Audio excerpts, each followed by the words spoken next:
International space స్టేషన్లో చిక్కుకున్న Sunitha Williams, Butch విల్మోర్లను తిరిగి భూమి మీదకి తీసుకొచ్చేందుకు చేసే ప్రయత్నాల్లో కీలక అడుగుపడింది. శాస్త్రవేత్తలు ప్రయోగించిన స్పేస్ ఎక్స్ క్రూ 9 మిషన్ వ్యోమగాముల వద్దకు చేరుకుంది. దీనికి సంబంధించిన వీడియోస్ నాసా రిలీజ్ చేసింది.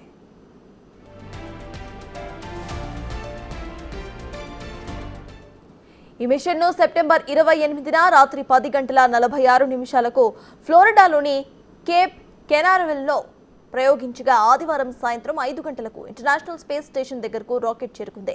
ఇక్కడి నుంచి వెళ్లిన ఆస్ట్రోనట్స్ అక్కడ ఉన్న విలియమ్స్, బుచ్ విల్మోర్ను కలిసి ఆలింగనం చేసుకున్నారు. వీరందరూ కూడా కలిసి ఫిబ్రవరిలో తిరిగి భూమి మీదకి రాబోతున్నారు. కాగా 8 రోజుల మిషన్లో భాగంగా సునీత విలియమ్స్, బుచ్ విల్మోర్లు జూన్ 6న బోయింగ్ స్టార్లైనర్ క్యాప్స్యూల్ సాయంతో అంతరిక్ష కేంద్రానికి వెళ్లారు. అయితే స్టార్లైనర్లో సమస్యలు తలెత్తడంతో ఈ ఇద్దరు వ్యోమగాములు కూడా అంతరిక్షంలోనే చిక్కుకుపోయారు. ఈ క్రమంలో వారిని తిరిగి తీసుకువచ్చేందుకు నాసా మరో మిషన్ స్పేస్ ఎక్స్ క్రూ 9ను స్టార్ట్ చేసింది.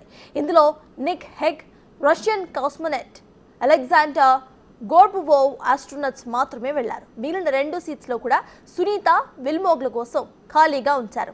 మొత్తంగా ఈ విషయంలో కీలక అడుగుపడగా వీరు మరో 4 నెలల పాటు ఎలా అంతరిక్షంలో గడపబోతున్నారనేది ఉత్కంఠగా మారింది.